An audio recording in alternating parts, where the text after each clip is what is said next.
नमस्कार प्यारे विद्यार्थियों, स्वागत आप लोगों को हमारे YouTube channel nature biology classes में। आज हम आप लोगों को पढ़ाने वाले हैं मादा युग्मकोद्भिद फीमेल गैमेटोफाइट या फिर उसी को आप लोग बोलते हैं भ्रूण कोश यानी एम्ब्रियो सैक की संरचना यानी उसके विकास की प्रक्रिया। मैंने आप लोगों को एक वीडियो में बताया था आप लोगों का यानी बीजांड की संरचना बता दी थी। बीजांड के अंदर आप लोगों का अंडकोश का होती है, भ्रूण कोश होता है। तो भ्रूण कोश का जो विकास होता है, भ्रूण कोश के विकास की प्रक्रिया को आप लोग आज पढ़ने वाले हैं। ठीक है, तो इससे पहले आप लोगों को एक चीज और मैंने और बताई थी, नर युग्मकोद्भिद। क्या बताया मैंने? नर युग्मकोद्भिद। मैंने आपको बताया था कि नर युग्मकोद्भिद के विकास की जो प्रक्रिया होती है ये परागकण से होती है। नर युग्मकोद्भिद का विकास परागकण से होता है। नर युग्मकोद्भिद की पहली कोशिका आपकी लघु बीजाणु यानी परागकण होती है और परागकण का केंद्रक समसूत्री विभाजन द्वारा विभाजित होकर के यानी दो भागों में बट जाता है। इनके दो भागों में से एक भाग बड़ा होता है, उसे आपका क्या बोला था मैंने? वर्धी या कायिक केंद्रक। दूसरा जो छोटा केंद्रक होता है उसे बोलेंगे अपन लोग जनन केंद्रक। फिर जनन केंद्रक, वर्धी केंद्रक क्या था आप लोगों के? उसी जनन केंद्रक से आप लोगों की परागण लगा के अंदर दो नर युग्मकों का निर्माण होता है। तो उस प्रक्रिया को मैंने क्या बोला था? नर युग्मकोद्भिद। क्या बोला था? नर युग्मकोद्भिद यानी मेल गैमेटोफाइट। आज हम पढ़ने वाले हैं फीमेल गैमेटोफाइट यानी बीजांड के अंदर जो आपका भ्रूण कोश होता है उस भ्रूण कोश का निर्माण कैसे होता है, इस सारी प्रोसेस को आप लोग आज पढ़ने वाले हैं इस वीडियो के अंतर्गत। तो लास्ट तक बने रहिए आप लोग, वीडियो को पूरा देखें जिससे आप लोगों को यानी मादा युग्मकोद्भिद की प्रक्रिया आपकी समझ में आ जाए। ठीक है, तो चलिए आप लोग शुरू करते हैं। तो अपना आज का टॉपिक क्या है बेटा? मादा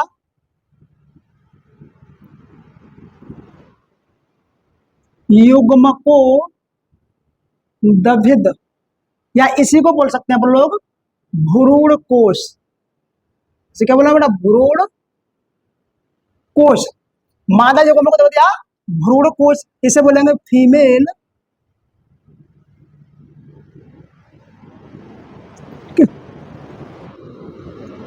गैमेटोफाइट, इसे बोलेंगे एम्ब्रियो सैक।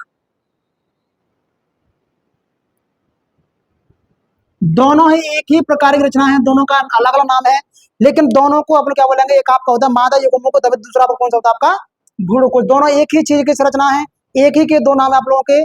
तो भ्रूण कोश का आप लोगों को मैंने बता दिया था कि भ्रूण कोश होता क्या है?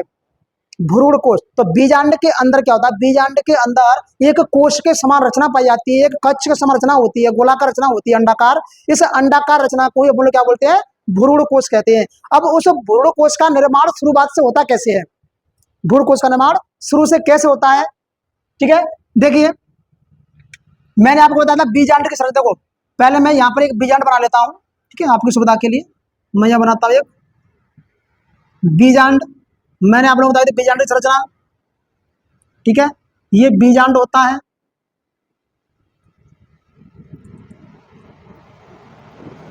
ठीक है, अब इस बीजांड के अंदर मैंने आप लोगों को रचना बनाई थी, यहां पर बनाया था मैंने, ये देखो ये डिब्बाकार में रचना बनाई थी। ऐसी कौन सी? ये मैंने रचना बनाई थी, एक भ्रूण कोश बनाया था। अभी क्या है, उस भ्रूण कोश का निर्माण होता कैसे है वो देखना है बस। अब इसमें ये भ्रूण कोश नहीं बनाऊंगा क्योंकि भ्रूण कोश के विकास की प्रक्रिया को हमें समझना है, अभी उसी को मैं समझाने की कोशिश कर रहा हूं आप लोगों को कि भ्रूण कोश का निर्माण। तो आप लोग ध्यान रखें, मैंने एक चीज बताई थी आप लोगों को कि बीजांड का जो मुख्य भाग होता है, जो मेन पार्ट होता है, बीजांड का जो मेन भाग होता है वो कौन सा आपको होता है?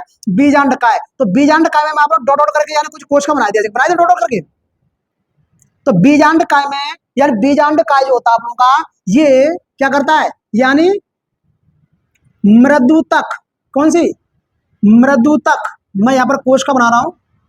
बीजांड जो काय होता है वो मृदुतक कोशिकाओं से मिलकर के बना होता है। इसमें कोशिका बजाते हैं मृदुतक कोशिका, मुलायम कोशिकाओं का बना होता है आपका बीजांड। ठीक है ना, तो मैं यहाँ बनाना बता रहा हूँ आप लोगों को, ठीक है, केवल नमूना बना रहा हूँ। ठीक है ना, ये जो कोशिकाएं होती हैं इस प्रकार की कोशिका मैं इसे बंद भी कर सकता हूँ। ठीक है, ये जो होता है, ये जो रचना आप लोगों को दिख रही है ये क्या आप लोगों का? बीजांड काय। क्या बोलेंगे इसे? ये क्या बोलोगा? बीजांड काय, न्यूसेलस, इसे क्या बोलेंगे? बीजांड काय। तो बीजांड काय की जो कोशिकाएं होती है, जिन कोशिकाओं से बीजांड काय आपका बना हुआ है उन कोशिकाओं को बोलते हैं बोला हाइपोड्रमल कोशिका। ये जो कोशिका आप लोगों को दिख रही है जो मैंने चपटी चपटी गोलाकार कोशिका बनाई है, ये जो कोशिका आप लोगों को दिख रही है, ये कोशिकाओं का नाम है हाइपोड्रमल कोशिका। क्या नाम है इनका? इन कोशिकाओं क्या बोलेंगे? हाइपोडर्मल कोशिका। क्या नाम दे देंगे? हाइपोड्रमल कोशिका। यानी बीजांड काय के अंदर जो कोशिका पाई जाती हैं, उन कोशिकाओं का नाम है हाइपोड्रमल कोशिका। कौन सी कोशिका? हाइपोड्रमल कोशिका। अब होता क्या है कि बीजांड काय के अंदर जो हाइपोड्रमल कोशिका होती है, ये ना हाइपोड्रमल कोशिकाओं में से जो एक कोशिका होती है, कोई भी एक कोशिका आकार में बड़ी होती है। क्या होती है? ये ना हाइपोड्रमल कोशिका में से यानी कोई भी एक कोशिका आकार में कैसी हो जाती है? आपकी बड़ी हो जाती है। और जो आकार में जो बड़ी कोशिका होती है, आकार में जो बड़ी कोशिका होती है, इस बड़ी कोशिका को हम लोग नाम दे देते हैं आर्की स्पिरल कोशिका। मैं यहाँ वैसे बना रहा हूं नमूना, ठीक है। तो ये मान लीजिए बीजांड काय है, तो बीजांड काय के अंदर जो हाइपोड्रमल कोशिका होती है, ये हाइपोड्रमल कोशिका में से एक कोशिका आकार में बड़ी हो जाती है। और ये आकार में इस बड़ी कोशिका को मैं यहाँ बना देता हूँ, ये बड़ी कोशिका है। इस कोशिका को हम क्या नाम देते हैं? आर्की स्पोरियल कोशिका या आर्ची स्पोरियल कोशिका, ठीक है। आर्की स्पोरियल कोशिका, ठीक है। आर्की स्पोरियल कोशिका, ठीक है। तो समझ में आया कि बीजांड काय होता है, बीजांड काय में कुछ कोशिकाएं पाई जाती हैं, उन कोशिकाओं को हाइपोड्रमल कोशिका कहते हैं। और हाइपोड्रमल कोशिका में से एक कोशिका आपकी आकार में बड़ी हो जाती है, और उस आकार में बड़ी कोशिका को क्या बोलेंगे? आर्की स्पोरियल कोशिका कहते हैं। अब आर्की स्पोरियल जो कोशिका होती है, यह आर्की स्पोरियल कोशिका यानी क्या होती है? एक बार होती है विभाजित। क्या होती है? ये कोशिका आर्की स्पोरियल कोशिका होती है, ये विभाजित होती है। मैं दोबारा से फिर वही चीज बना रहा हूँ, ठीक है। जो आर्की कोशिका विभाजित होती है, तो ये दो प्रकार की कोशिका बनाती है बेटा। क्या बनाएगी? ये दो प्रकार की कोशिका बनाती है। तो जो बाहर की तरफ होता है, ये क्या करेगी? यानी परिधि की ओर, जो बीजांड काय का चार ओर का किनारा है, यानी हाइपोड्रमल कोशिका से क्या बनेगी? आपकी आर्की स्पिरल कोशिका। और आर्की स्पिरल कोशिका विभाजित होती है, और विभाजित होने के बाद में परिधि की ओर, किसकी ओर? परिधि की ओर क्या बनाती है? प्राथमिक भित्ति कोशिका। प्राथमिक भित्ति कोशिका। ध्यान रखना, आर्की स्पिरल कोशिका विभाजित होकर के यानी बाहर की तरफ यानी भित्ति की ओर प्राथमिक भित्ति कोशिका बनाती है, और अंदर की तरफ क्या करती है? यानी ये क्या बनाएगी? क्या बनाती है? प्राथमिक बीजाणु जनन कोशिका। क्या बनाएगी? प्राथमिक बीजाणु जनन कोशिका।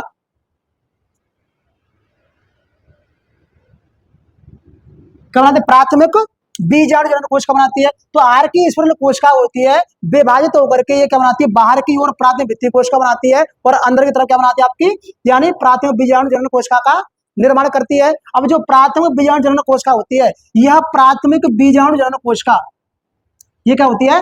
प्राथमिक बीजाणु जनन जो कोशिका होती है, यह प्राथमिक बीजाणु जनन कोशिका ये सीधे ही डायरेक्ट यानी क्या करती है? गुरु बीजाणु मात्र कोशिका की तरह कार्य करने लगती है, ठीक है ना। तो मैं यहां बना रहा हूं, तो ये आर्की स्पिरल कोशिका होती है, क्या बनाएगी आप लोगों की? प्राथमिक भित्ति कोशिका और प्राथमिक बीजाणु जनन कोशिका बनाती है। और जो प्राथमिक बीजाणु जनन कोशिका होती है, यह प्राथमिक बीजाणु जनन कोशिका सीधे डायरेक्टली क्या करती है? यानी गुरु बीजाणु मात्र कोशिका का निर्माण करती है। क्या बनाए? गुरु बीजाणु मात्र कोशिका का निर्माण। ये जो कोशिका है, मैं इसे क्या बना देता हूं? गुरु बीजाणु मात्र कोशिका। गुरु बीजाणु मात्र कोशिका, मैंने इसे क्या नाम दिया? गुरु बीजाणु मात्र कोशिका नाम दे दिया, ठीक है। तो गुरु बीजाणु, एक मिनट देख लेता हूं, इसमें दिखाई दे रहा है वहां तक? हाँ ठीक है, बिल्कुल क्लियर दिखाई दे रहा है, ठीक है। देखिए, तो क्या बना दिया? गुरु बीजाणु मात्र कोशिका, यानी जो आप लोगों की प्राथमिक यानी बीजाणु जनन कोशिका होती है, यह प्राथमिक बीजाणु जनन कोशिका डायरेक्टली सीधे ही किस बदल जाती है? गुरु बीजाणु मात्र कोशिका में बदल जाती है, यानी गुरु बीजाणु मात्र कोशिका बात कार्य करने लगती है। वो जो गुरु बीजाणु मात्र कोशिका होती है, यह गुरु बीजाणु मात्र कोशिका अर्धसूत्री विभाजन के द्वारा कैसी होती है? ये गुरु बीजाणु मात्र कोशिका आपकी दो गुणित कोशिका होती है, 2n होती है। तो आपकी कैसी होती है? गुरु बीजाणु मात्र कोशिका दो गुणित कोशिका होती है। कौन सी होती है? द्विगुणित, ठीक है, 2n कौन होती है? दो गुणित कोशिका होती है। और यही गुरु बीजाणु मात्र कोशिका अर्धसूत्री विभाजन के द्वारा विभाजित होकर के क्या करती है? चार गुरु बीजाणुओं का निर्माण करती है। देखिए यहाँ पर बना रहा हूं मैं, यही गुरु बीजाणु मात्र कोशिका मैं यहाँ बना दूं, मैं अकेली बना दूं केवल, ठीक है। मैं बना दी गुरु बीजाणु मात्र कोशिका। क्या बना दी मैंने? गुरु बीजाणु मात्र कोशिका बना दी। तो ये जो गुरु बीजाणु मात्र कोशिका लिख देता हूं मैं, गुरु बीजाणु मात्र कोशिका, क्या बना, गुरु बीजाणु मात्र कोशिका। और जो गुरु बीजाणु मात्र कोशिका होती है, देखो गुरु बीजाणु मात्र जो कोशिका होती है, यह गुरु बीजाणु मात्र कोशिका क्या करती है, यानी 4 गुरु बीजाणुओं का निर्माण करती है। अर्धसूत्री विभाजन के दौरान क्या करती है, 4 गुरु बीजाणुओं का निर्माण होता है इसमें। तो 4 गुरु बीजाणु कौन से होते हैं, मैं यहाँ बना देता हूँ। और चारों गुरु बीजाणु एक दूसरे के क्या होते हैं बेटा, लंबवत होते हैं। कैसे होते हैं, एक दूसरे के लंबवत होते हैं। एक गुरु बीजाणु ये बन गया, एक ये 2 3 4, कितने बन गए, 4। तो यानी क्या हुआ, आर की स्पिरल कोशिका ने क्या बना दिया, प्राथमिक भित्ति कोशिका और आपकी प्राथमिक बीजाणु जनन कोशिका। प्राथमिक बीजाणु जनन कोशिका डायरेक्ट किसमें बदल गई, गुरु बीजाणु मात्र कोशिका में।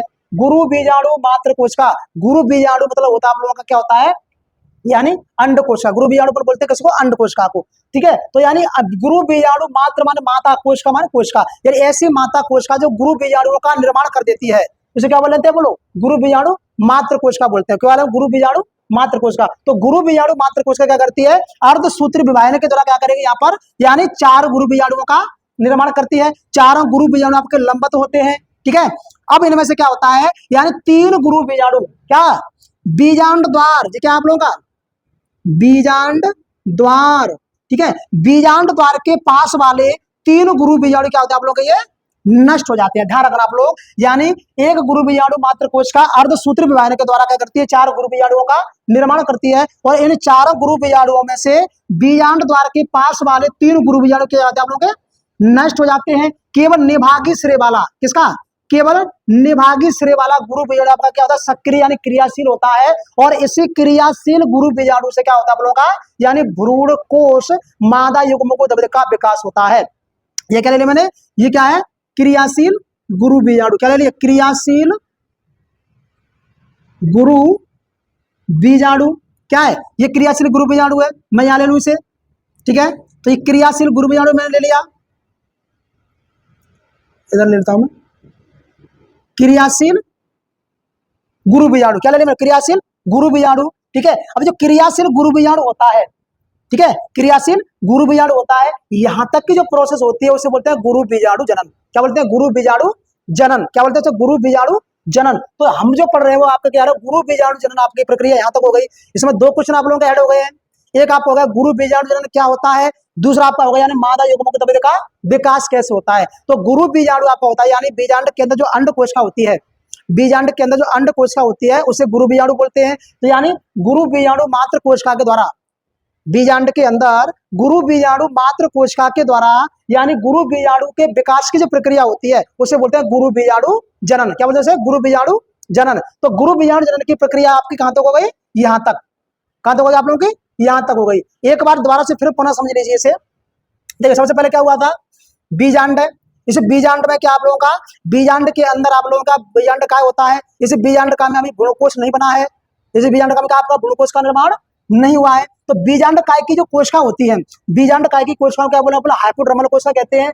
इनमें से एक हाइपोड्रमल कोशिका आकार में बड़ी होकर क्या बनाती है, आर्च स्पिरल कोशिका बनाती है। और यही आर्च स्पिरल कोशिका विभाजित होकर के क्या बनाती है, यानी परिधि की ओर क्या बनाती है, यानी प्राथमिक भित्तीय कोशिका का निर्माण करती है। और यानी अंदर की तरफ केंद्र की ओर क्या बनाती है, प्राथमिक बीजाणु जनन कोशिका का निर्माण करती है। और यह प्राथमिक बीजाणु जनन कोशिका डायरेक्ट किसमें बदल जाती है, गुरु बीजाणु मात्र कोशिका की बात ये क्या करती है, काम करने लगती है। जो गुरु बीजाणु मात्र कोशिका होती है ये आपको कैसे होती है, द्विगुणित होती है। और यही गुरु बीजाणु मात्र कोशिका अर्धसूत्री विभाजन के द्वारा क्या बनाएगी, 4 गुरु बीजाणुओं का निर्माण करती है। और इन 4 गुरु बीजाणुओं में से बीजांड द्वार के पास वाले, यानी 1 2 3 बीजांड द्वार के पास वाले तीनों गुरु बीजाणु क्या आप लोगों के नष्ट हो जाते हैं। क्या जाएंगे, नष्ट हो जाते हैं। और ये नष्ट किसी वजह से होते हैं, पोषण के अभाव में, इन्हें पर्याप्त पोषण नहीं मिल पाता है, इसलिए गुरु बीजाणु के आप लोगों के 3 बीजाणु द्वार वाले नष्ट हो जाते हैं। केवल निभागी श्रेय वाला गुरु बीजाणु आपका क्रियाशील सक्रिय रहता है और इसी गुरु बीजाणु जनन कहते हैं। इसे क्या बोलेंगे,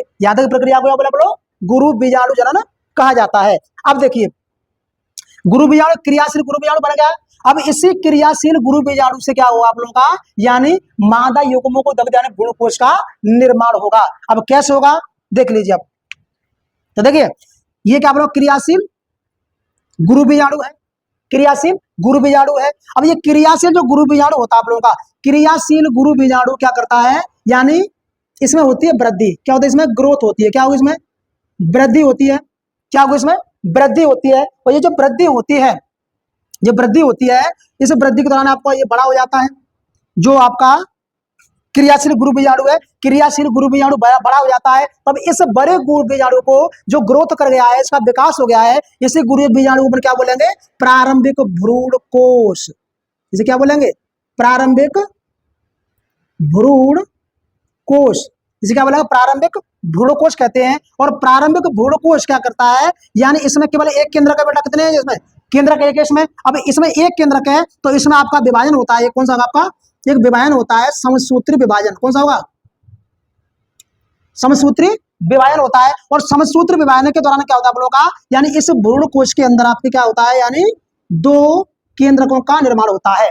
क्या होगा, यानी ये आप लोगों का यानी क्रियाशील गुरु बीजाणु, और इस क्रियाशील गुरु बीजाणु वृद्धि करने द्वारा थोड़ा बड़ा होता है, और बड़ा होता है तो इसे क्या बोलेंगे, प्रारंभिक भ्रूण कोश कहते हैं। और प्रारंभिक भ्रूण कोश में केवल एक केंद्रक होता है।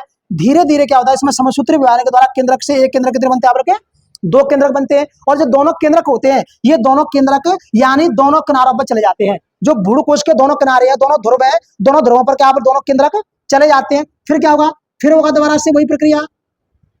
फिर क्या हुआ, दोबारा से में क्या हुआ, समसूत्री विभाजन फिर हुआ। और समसूत्री विभाजन के दौरान क्या होगा इसमें, समसूत्री विभाजन के दौरान क्या होगा इसमें, यानी क्या होगा आपका, यानी 2 से 4 केंद्रकों का निर्माण होता है। यानी 2 केंद्रक ऊपर, 2 केंद्रक नीचे, क्या होगा आप लोग, यानी 2 केंद्रकों का निर्माण होता है।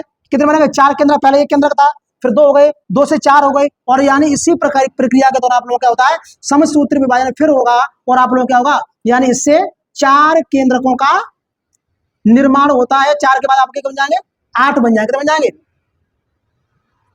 8 केंद्रक। कितने बन गए, 8 केंद्रक आप लोग बन जाते हैं। कितने बन गए आपके, 8 केंद्रक बनते हैं। तो ध्यान रखना आप लोग कि जो 8 केंद्रकों का निर्माण हुआ है, इन 8 केंद्रकों में से क्या होगा, जब भ्रूण कोश परिपक्व होगा, 4 ऊपर है केंद्रक, 4 नीचे केंद्रक है, 8 केंद्रक हो गए। ये भ्रूण कोश में केंद्र कितने, 8 है। अब क्या होता है, इतनी प्रक्रिया के बाद, मैं से यहां बनाया था ऊपर, ठीक है, यहां जगह नहीं, ऊपर बनाया था इसमें। देखिए अब मैं यहां क्या बनाऊंगा, आपका भ्रूण कोश। तो 8 जो केंद्रक होते हैं आप लोगों के, 8 केंद्रकों में से यानी एक केंद्रक इस ध्रुव से और एक केंद्रक नीचे वाले ध्रुव से, यानी दोनों ध्रुवों से एक एक केंद्रक, यानी क्या होता है भ्रूण कोश के मध्य में आता है। कहाँ आएगा, भ्रूण कोश के मध्य में आता है। और भ्रूण कोश के मध्य में आने के बाद द्वितीय केंद्रक का निर्माण होता है। क्या होता है यहाँ पर, द्वितीय केंद्रक का निर्माण। ठीक है, तो इसे क्या बोलेंगे, द्वितीयक केंद्रक या ध्रुवीय केंद्रक। क्या बोलेंगे, द्वितीयक केंद्रक का निर्माण होता है। अब क्या होगा, 3 केंद्र ऊपर बचे, 3 कहां बचे, नीचे बचे। अब 3 केंद्र जो ऊपर बचे हैं, तो इन तीनों केंद्रकों से क्या होगा आप लोगों का, यानी प्रतिमुखी कोशिकाओं का निर्माण होगा। ये कौन सी बनेगी आपको, प्रतिमुखी कोशिका, मैं यह नाम दे दूं, ठीक है, प्रतिमुखी कोशिका, प्रतिमुखी कोशिका। अब 3 केंद्र नीचे बचे, ठीक है, तो 3 केंद्र आपके नीचे बचे हैं। तो इन तीनों केंद्रकों से अब क्या होता है, यानी 3 कोशिकाएं और बनती हैं। इनमें से बीच वाली कोशिका बड़ी होती है, आपको बताया मैंने पहले। इसे क्या बोलेंगे, बोलो अंड कोशिका। इसे क्या बोला, अंड कोशिका। और जो 2 बगल वाली कोशिका होती है इन्हें क्या बोलेंगे, सहायक कोशिका। इन्हें क्या बोलते हैं, सहायक कोशिका। अब क्या हुआ आपका, इस प्रकार यानी एक 7 कोश के और 8 केंद्र के भ्रूण कोश की संरचना का निर्माण हो जाता है। दिख रहा होगा आप लोगों को, यानी 1 2 3 4 5 6 और 1 आप लोगों की ये कोशिका तो कितनी हो गई आपकी, 7 कोशिका हो गई। और इसमें 8 केंद्र हो गए, यानी इसमें 2 केंद्र इसमें और 3 दूनी 6 केंद्र के, 8 केंद्र हो गए आप लोगों के। तो ये आपका क्या हुआ, यानी ये बन गया आपका मादा युग्मकोद्भवद्या भ्रूण कोश। क्या बनेगा, मादा युग्मकोद्भवद्या भ्रूण कोश। ठीक है ना। अब देखो दोबारा से इस प्रक्रिया फिर देख लो, ठीक है, दोबारा से फिर देख लो, समझ में आना चाहिए। ठीक है, देखिए सबसे पहले क्या हुआ, सबसे पहले क्या होता है आपका जो बीजांड होता है, सबसे पहले बीजांड होता है। तो बीजांड के अंदर क्या होता है आप लोगों का, जो बीजांड काय होता है, बीजांड के अंदर जो बीजांड काय पाया जाता है, इस बीजांड काय में जो कोशिकाएं होती है उसे हाइपोडर्मल कोशिका कहते हैं। हाइपोडर्मल कोशिका में से एक कोशिका आकार में बड़ी होती है, जैसे बड़ी कोशिका को आर्ची स्पिरल कोशिका कहते हैं।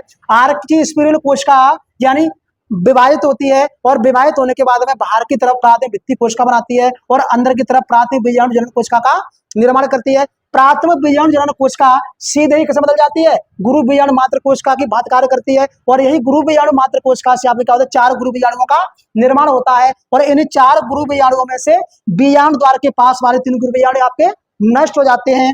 केवल क्या बचता है, निभागी सिरे वाला गुरु बीजाणु आपका बचता है, सक्रिय रहता है। ठीक है, और इसी निभागी सिरे वाले सक्रिय गुरु बीजाणु से आपके भ्रूणकोश का निर्माण होता है। तो मादा युग्मोद्भव का विकास किससे होता है आप लोगों का, यानी क्रियाशील गुरु बीजाणु से। अब इस क्रियाशील गुरु बीजाणु की आपकी वृद्धि होती है और वृद्धि होती है तो वृद्धि होने का इसका बड़ा होता है, इसका आकार बढ़ गया। इसमें केवल इससे क्या बोले आप लोग, प्रारंभिक भ्रूणकोश।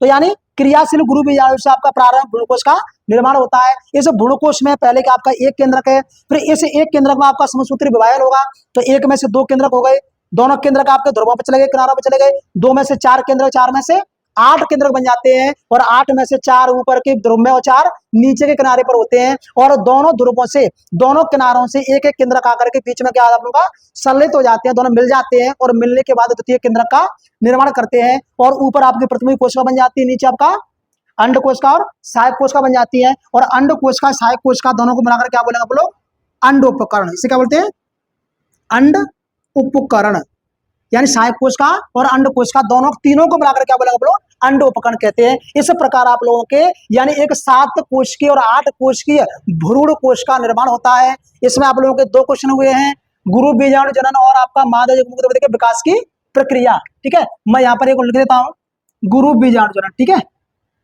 गुरु बीजाणु जनन। ठीक है, गुरु मेगा स्पोरोजेनेसिस है ना, मेगा स्पोरोजेनेसिस, मेगा स्पोरोजेनेसिस।